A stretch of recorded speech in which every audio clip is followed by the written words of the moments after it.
Bueno, muchísimas gracias a toda la organización por la invitación y gracias a los compañeros de la mesa principal. El turismo de bienestar es un segmento del turismo que se ha desarrollado siempre. Pero hasta los últimos años es que se ha dado una conceptualización un poco más clara de qué consiste.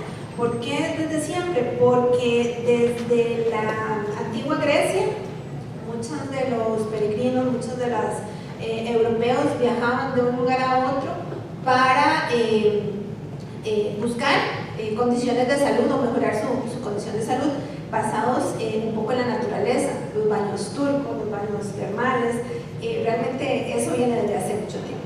Ahora, a nivel turístico como tal, son pocos años los que hemos desarrollado y aún nos falta muchísimo, nos falta mucho por desarrollar, por conocer, por crecer, por innovar, como lo han dicho los colegas anteriormente.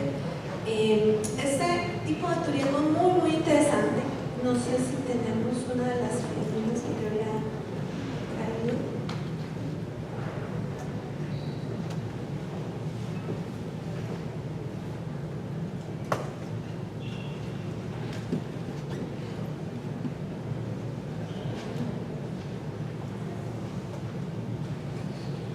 Bueno, ok, no importa.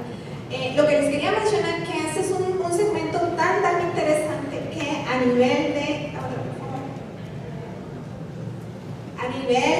mundial, como segmento bienestar, aparte del turismo, se ha generado en los últimos años, ha pasado de 500 billones de dólares, 563 billones de dólares en 2015 a más de 639 billones de dólares para el 2017. Entonces, realmente, eso es el turismo, perdón. A nivel del segmento completo de bienestar, pasaron de 3.72 trillones de dólares en el 2015 a 4.2 trillones de dólares en el 2017. Entonces, esa diferencia es realmente interesante. Es un segmento que realmente abarca todos los segmentos turísticos y toca todas las diferentes áreas turísticas. Como hablamos un poco, el tema de gastronomía es uno de los pilares de este tipo de turismo, y también el tema de sostenibilidad. Realmente, si no hay equilibrio, si no hay una concordancia, realmente no podemos hacer un tipo de turismo también que sea responsable. Y sostenibilidad, ¿por qué? Porque también tenemos que ver con el ser humano. Realmente el ser humano al final y al cabo es el que hace las actividades turísticas, pero ya por estilos de vida es muy importante, como lo mencionaba el compañero Alejandro, a nivel de salud. Por ejemplo, yo soy vegetariana, entonces mi condición alimenticia y mi viaje va a depender de lo que yo pueda o no pueda comer. Entonces, ¿qué es lo que pasa? Yo voy a buscar destinos, voy a buscar lugares donde yo pueda comer, porque es una condición de salud. Entonces, es muy importante tener eso. Si no voy a tener una buena experiencia con la alimentación, con el descanso, con la relajación que yo estoy buscando, simplemente no va a haber experiencia. Entonces, el turismo de bienestar, eso es lo que nos permite poder tener experiencias, poder crear. Y Costa Rica, a nivel mundial, es uno de los países que está trabajando en este aspecto. Poco a poco se ha ido creciendo. Yo represento a la Asociación Costarricense de Turismo de Bienestar y hemos venido en los últimos 2 años trabajando sobre este tema, que el empresario, el gremio, los estudiantes, incluso en el mismo sector público, comprenda de qué se trata, cómo funciona y cuáles son las expectativas que tienen los visitantes o los turistas que viajan bajo este concepto. Entonces, realmente es una integración de todos los elementos que tenemos en Costa Rica. Es muy importante que tengamos el concepto. ¿Por qué? Porque es un cliente preparado, porque es un cliente que busca, es un cliente que sabe, es un cliente que si le vamos a ofrecer una ruta de spa, por ejemplo, realmente sean los servicios de spa que está esperando y no simplemente una mesita de masaje ahí en un corredor, porque la profesionalización definitivamente es muy importante. Entonces, aquí es donde ustedes como estudiantes también tienen que ir aprendiendo e investigando cuáles son las motivaciones de viaje de los clientes, cuál es la oferta que se puede dar en uno u otro destino relacionado con esa motivación de viaje y con ese estilo de vida y esa condición incluso de salud, para poder potencializarlo. Latinoamérica tiene muchísimo potencial, Costa Rica tiene un potencial increíble de crecimiento en cuanto a este tipo de turismo. Como vimos, los números a nivel mundial, creo que 639 billones de dólares en el 2017 no es nada despreciable, y se prevé que para el 2020 va a estar superando los 800 billones de dólares. Entonces es un segmento importante, interesante, que tenemos que tomarlo en consideración, y no solo por el dinero, sino por la experiencia del individuo. ¿Por qué? Porque si yo tengo un lugar donde ir, donde me siento bien, donde estoy confortable, voy a regresar y a regresar y a regresar. ¿Por qué? Porque me siento en casa. Yo viajo, salgo, gasto mi dinero en un lugar donde voy a sentirme bien. Si no, creo que la mayoría no viajaríamos. Entonces, este es un turismo de experiencias al 100%.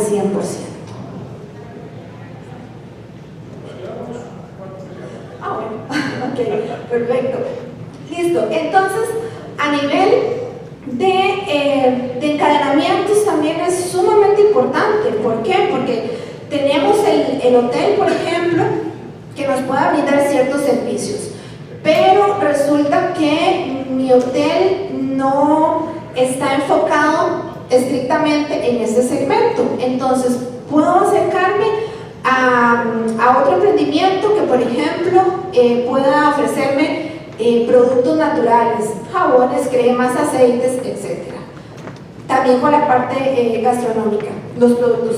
Es la tendencia desde from the farm to the table. Es súper importante también que podamos vivir esa experiencia, y no solamente es tener los productos frescos, es la experiencia de ir a colectarlos, de ir a hacer mi propia ensalada en la huerta del hotel, por ejemplo.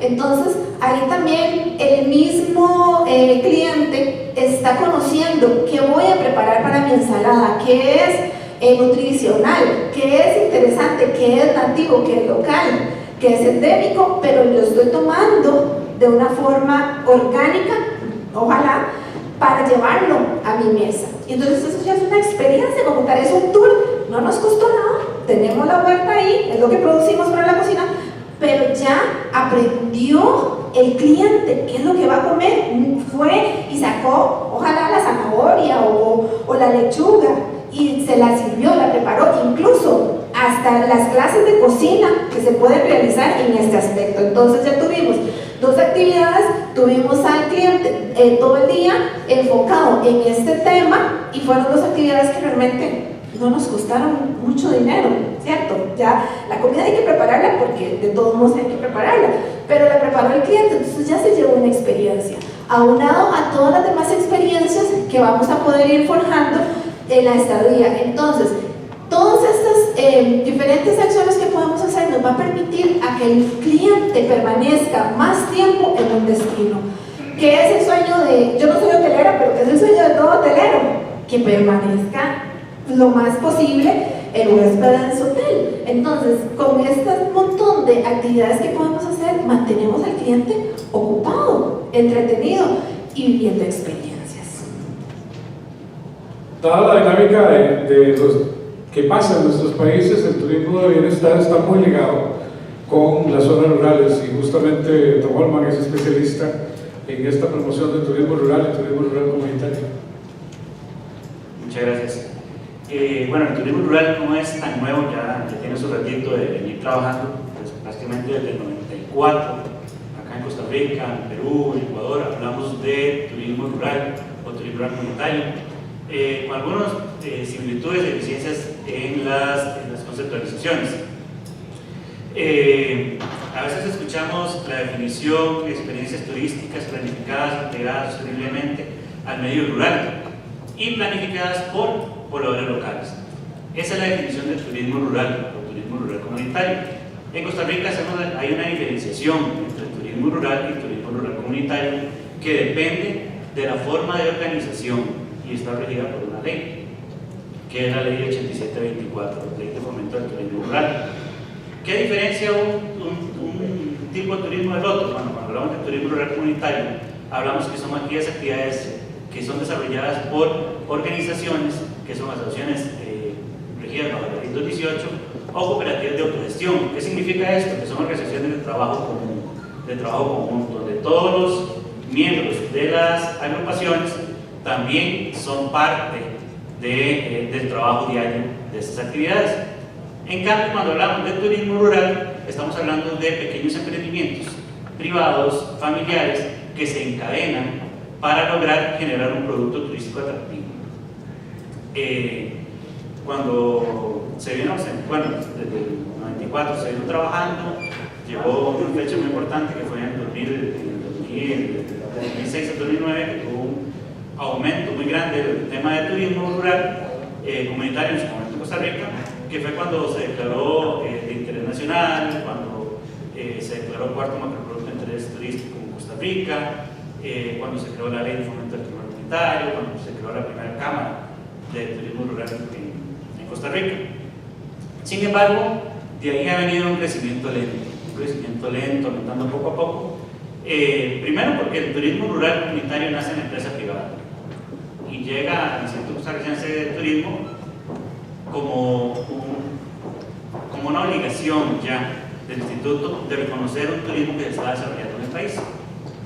Luego, con este avance, este reconocimiento que hace el ICT en el 2009, ya empieza a potenciarlo. Sin embargo, si vemos desde el 2009 habían 11 organizaciones de turismo rural comunitario reconocidas en Costa Rica.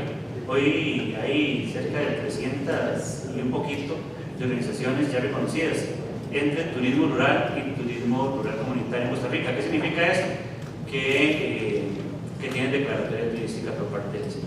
Sin embargo, el trabajo que nosotros hacemos diariamente, podemos decir que en Costa Rica hay más de 5.000 emprendimientos de turismo rural en Costa Rica que no han optado por estos reconocimientos, muchos trabajando en la ilegalidad, que no tienen patentes comerciales, que no tienen permiso de funcionamiento y que tienen muchas deficiencias todavía. Sin embargo, parte importante de esta evolución es que muchos de estos emprendimientos que se han ido formalizando han optado ya por la calidad como un tema de competitividad en sus negocios. O sea, no solamente dar un trato personalizado, no solamente que la gente venga y conozca la cultura biodiversa costarricense, sino también de ofrecerle una cama cómoda, de ofrecerle un platillo cómodo, con personal capacitado, nos están capacitando poco a poco para ir brindando un mejor servicio. A nivel centroamericano, se ha venido también desarrollando. Hace poco estuve en Perú trabajando y me llamaba mucho la atención que todos los países de América Latina trabajamos en turismo rural, aunque tenemos un concepto diferente, se ha ido trabajando poco a poco en diferentes temas. Costa Rica está un poquito más avanzado, igual que Ecuador, un poquito más avanzado que los demás, pero los demás se han ido avanzando en este tema. Igual no han podido formalizarse, todavía con una dificultad entre el Estado, entre ese enlace entre el Estado y la empresa privada, pero han ido avanzando. Hay destinos que se han ido ya consolidando, por ejemplo, como Golfo de Fonseca en Perú, el norte de Panamá, que ha venido avanzando, Nicaragua ha ido creciendo mucho en el tema de turismo rural, en el tema de generar emprendimientos. La importancia del turismo rural, bueno, hay pocos estudios que se han realizado en turismo rural comunitario, o turismo rural tanto a nivel costarricense como a nivel del resto de Centroamérica. Sin embargo, hay algunos datos que hablan de que, por ejemplo, el 9.1% de las personas que han visitado Costa Rica lo están haciendo a través de una decisión de visitar comunidades, o sea, han visitado comunidades, que eso es muy similar a lo que estaba hablando la compañera, que el turismo de bienestar, que básicamente el 9% de las personas que visitan Costa Rica lo hacen por una decisión basada en el turismo de bienestar, que andamos muy similar. Hay algunos retos todavía para el turismo rural comunitario que están desarrollando tanto en instituciones estatales como en instituciones privadas, organismos o entidades privadas, que son todavía implementar el tema de calidad tanto en las infraestructuras como en los servicios que están brindando, y es un reto para todos los profesionales que estamos en turismo rural y que estamos trabajando con estas agrupaciones. Formar mejores profesionales. Estas son empresitas pequeñas donde generalmente tienen 1, 2, 3, 4 personas que son las que trabajan, lo que les dificulta poder capacitarse. ¿Por qué? Porque capacitarse significa movilizarse, y movilizarse significa no poder tener personal adecuado para atender a las personas que están visitando sus hospedajes. Fomentar el encadenamiento, formalizar esos encadenamientos, que no solamente sea un encadenamiento de palabras, sino que en documentos claros, regidos por contratos entre los emprendimientos. El tema de hospedajes en casas de familia y programas de voluntariado es un tema que se ha venido trabajando muy fuerte, ha ido creciendo ya desde hace algunos años, y todavía no ha sido reconocido en Costa Rica como actividad turística propia desde el ICT, y que se está dando de forma irregular. ¿Por qué? Porque no hay un estándar que pueda decir que debe cumplir una casa, que debe cumplir un programa de voluntariado para que trabajen, y lo está desarrollando principalmente en las áreas de turismo rural y turismo rural comunitario. Mejorar el mercadeo. Muchos de estos emprendimientos, tanto por su ubicación en las zonas del país donde no hay una buena conexión a internet, y también por la falta de formación, no logran comercializarse adecuadamente. Muchos de ellos no tienen páginas, no están inscritos en sitios especializados, muchos utilizan ese Facebook. ¿Por qué? Porque es gratis, pero no saben utilizar un Facebook pago, no saben cómo utilizar realmente el Facebook como herramienta de mercadeo, u otras páginas, que son los principales retos del turismo rural. Bien, nos devolviste el micrófono un poco antes, así que tenemos chance para preguntas. Las preguntas efectivamente pues vendrán de todos y todos nosotros. Si alguien tiene alguna consulta que quiere hacerle a nuestros panelistas, por favor, sírvanse levantar la mano. Mientras vienen preguntas del público, tengo que aprovechar mi práctica de periodista y hacer yo la primera. El norte de América Central tiene una identidad maya, una identidad que no nos llega desde el sur, por haber sido la frontera sur de Mesoamérica, pero es posible que en esta identidad maya, un poco atendiendo lo que sobre identidad hemos visto esta mañana, se pueda desarrollar un producto común de bienestar vinculado a prácticas ancestrales que beneficien las economías de estos países, individuales y colectivamente.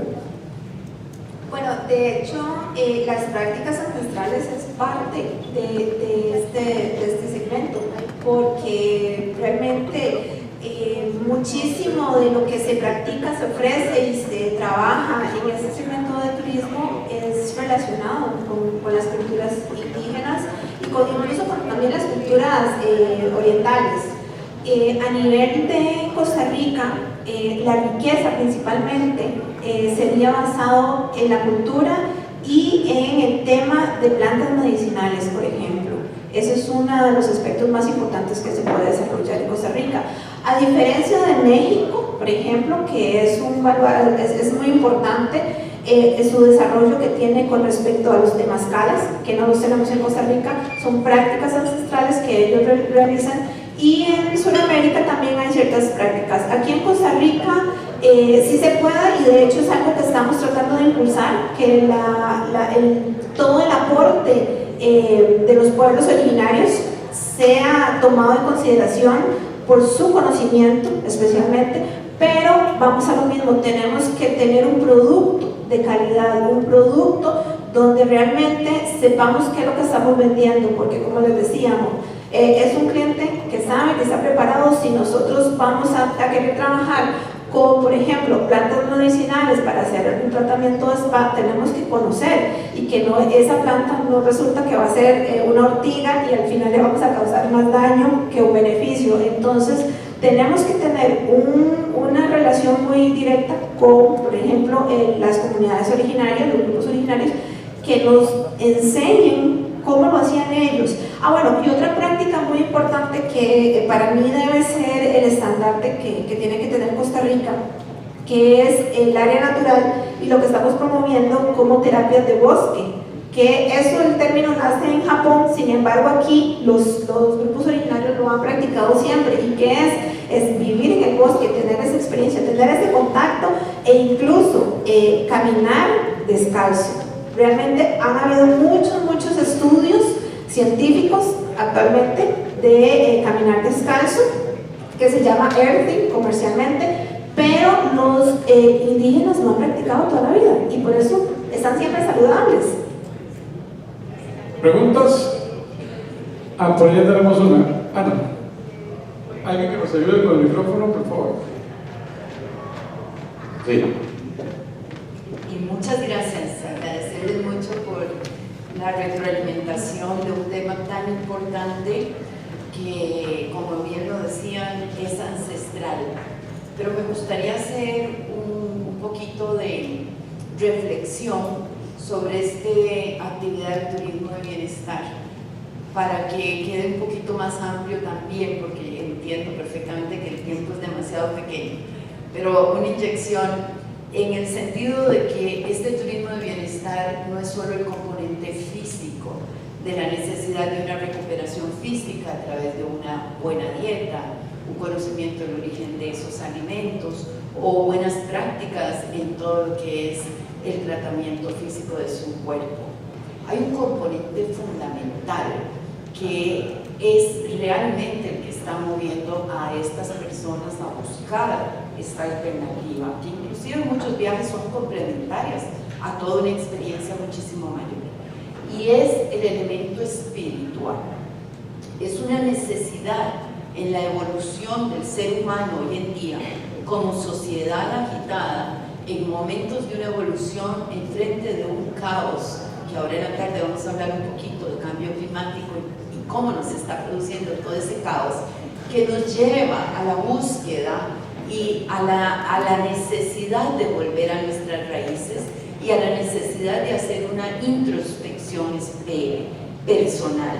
Y hay movimientos directos y hay espacios que se han preparado para recibir también a todas estas personas interesadas en hacer una búsqueda direccionada, no solo la que uno puede hacer independientemente, pero que te dan el espacio, las condiciones, la calidad profesional para poder guiarte.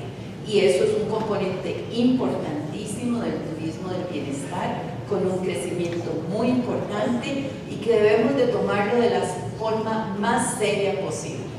No es ni practicar una tendencia, una religión, una creencia. Pueden haber muchos diferentes perfiles, pero lo importante es la profundidad y la seriedad con que se oferten esos servicios. Y si amén le damos todas estas otras condiciones que hemos estado hablando, pues complementamos. Y si además de eso tenemos un entorno agradable, inspirador, un paisaje nutrido de buenos elementos, pues termina de satisfacer y sobre todo de inspirar la actitud de cambio hacia el bienestar integral del ser humano, que está dispuesto, para mí y para muchas otras personas, en 4 cuerpos: el cuerpo físico, el cuerpo cultural, el cuerpo espiritual y el cuerpo ambiental. Y cuando buscamos encontrar en el bienestar el equilibrio entre esos 4 grandes espacios que componen nuestro ser, pues tendremos mejor calidad de vida, que es lo que al fin y al cabo busca el turismo de bienestar, el turismo de naturaleza y el ser humano en general. Gracias. Con esto vamos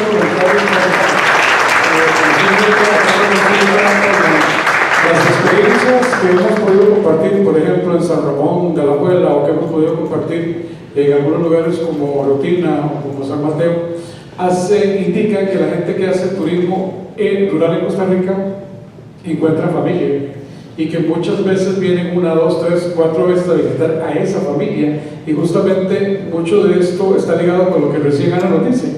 Realmente lo que encuentran no es solo una familia, es que encuentran toda una filosofía. Pero usted nos hace una advertencia que uno de los retos es poder controlar un poco más o determinar más es cómo hacer este hospedaje de familia. ¿Qué elementos podríamos agregar para que esa experiencia sea más completa y mejor proyectada? Sí, parte lo hablaba el compañero de la primera ponencia, el licenciado. Por ejemplo, el tema de la alimentación. Nosotros estamos acostumbrados al turismo rural de servir lo que comemos a turistas que realmente no están acostumbrados a eso, donde no les explicamos qué es lo que van a comer, no les enseñamos qué van a comer. Con turismo rural, si bien la gente vuelve porque se les da un trato personalizado, porque se les hace parte de la familia, donde es una atención de todos los días, donde la señora es parte, donde la gente come en la mesa, que les hace ser parte de eso, no se les explica lo que están comiendo, no se les adecua las habitaciones realmente como deberían ser para el turismo, lo que hace que las calidades bajen. ¿Qué pasa? Que muchos de los turistas, si bien gustan de este servicio, muchos no lo hacen. Entonces, parte de lo que queremos es mejorar la calidad, siempre dando el mismo servicio personalizado, siempre dando una atención, siempre poder mostrar lo que somos ese costarricense, lo que hacemos, pero con unas mejores calidades de servicio a estas personas. Nos queda un espacio para una última consulta o comentario, porque ya tenemos uno. Si le puedes acercar el micrófono, nos ayuda, por favor. Bueno, buenos días, muchas gracias por la oportunidad, muchas gracias por esas palabras. Bueno, yo como estudiante quería preguntarles a ustedes que han estado más incluidos en el aspecto del turismo rural comunitario y también el wellness, ¿cómo hacer, digamos, nosotros como estudiantes en el 2050 ya no vamos a ser estudiantes, sino que vamos a ser agentes directos del turismo? Por ejemplo, las comunidades, turismo rural comunitario, que cuesta tanto organizar las comunidades, que trabajan con las municipalidades, el aspecto público-privado, o sea, cómo hacer a veces para que la constancia se dé en esos planes de proyectos que son muy buenos, pero que en el tiempo desaparecen, o los planes dejan de existir por falta de acceso, por falta de constancia en el trabajo, porque hablando de planes y hablando de proyectos, suena muy bien, pero en la práctica se dificulta por la falta de capacitación de comunidades, que quizás tal vez algunas empresas interesantes o parte del gobierno, digamos, local no da esos espacios de capacitaciones, inclusive de tomarles la atención adecuada, y terminan desapareciendo. Bueno, la innovación es súper importante, y si nos quedamos y seguimos haciendo lo mismo, no vamos a salir, no va a funcionar. Entonces, ¿cómo se hace todo eso? ¿Y cómo se pasa a la realidad? Porque es muy bonito decirlo, pero ¿cómo lo hacemos? Con los encadenamientos, con la preparación. A nivel de Costa Rica sí hay mucho interés, incluso se ha estado trabajando muy fuerte con el Instituto de Turismo y otras organizaciones en capacitar. Nosotros estamos muy interesados en capacitar a la gente, a que aprenda y que entienda cómo brindar, por ejemplo, servicios de bienestar en entornos naturales, que eso es lo que les quería mencionar. Costa Rica tiene que ser el estandarte en tema de ambiente y de turismo de bienestar en la naturaleza. Entonces, ¿dónde está la naturaleza? No necesariamente la tenemos solo en San José, la tenemos en el resto del país. Entonces, con las comunidades, con el turismo rural comunitario, el turismo rural realmente es la materia prima, por así decirlo. Entonces, ¿qué es lo que tenemos que hacer? Conocer lo que tenemos para poder también ofrecerle al cliente que busca una experiencia basada en lo que nosotros tenemos. Entonces, simplemente es conocer un poco, acercarse a buscar si hay instituciones, como les digo, e incluso capacitaciones sin costo, pero la gente a veces no llega, cuesta mucho, y poder seguir innovando. ¿Olmo? Sí, en el caso del turismo rural hemos avanzado un poco, no ir solo a la capacitación, sino ir un poco más allá, buscar el acompañamiento. También lo decía el licenciado de la primera ponencia, cuando quieres hacer un cambio en las comunidades rurales, no puedes hacerlo con ir un día a la capacitación y el otro día a la capacitación, necesitas un acompañamiento constante. Entonces nosotros lo que buscamos es ese acompañamiento diario, ese acompañamiento constante, de trabajar con ellos para generar cambios, para generar empoderamiento de la gente. ¿Por qué? Porque cuando ya se empodera una empresa para que pueda llegar a ser rentable, para que pueda llegar a ser sostenible, pueden operar por sí mismos y defenderse ante diferentes situaciones, y puedes enlazarlas con los gobiernos locales para también poder enseñar a los gobiernos locales a que puedan trabajar con ellos, porque muchas veces lo que hacemos es que queremos que la gente trabaje, pero no enseñamos cómo hacerlo. Necesitamos enseñarlos cómo trabajar para que puedan comprender la actividad que lleva el turismo rural comunitario y los beneficios que lleva a las diferentes comunidades para que eso realmente salga adelante. Me atrevo a agregar un comentario que nos hizo la ministra: asuman el liderazgo, porque mucho de lo que falta por hacer tenemos que hacerlo, como lo han hecho Olman, como lo ha hecho Laura, a quienes agradecemos esta principio de tarde. Laura, muchísimas gracias por tu participación. Olman, muchas gracias por todo el trabajo y por la participación. Un aplauso para ambos.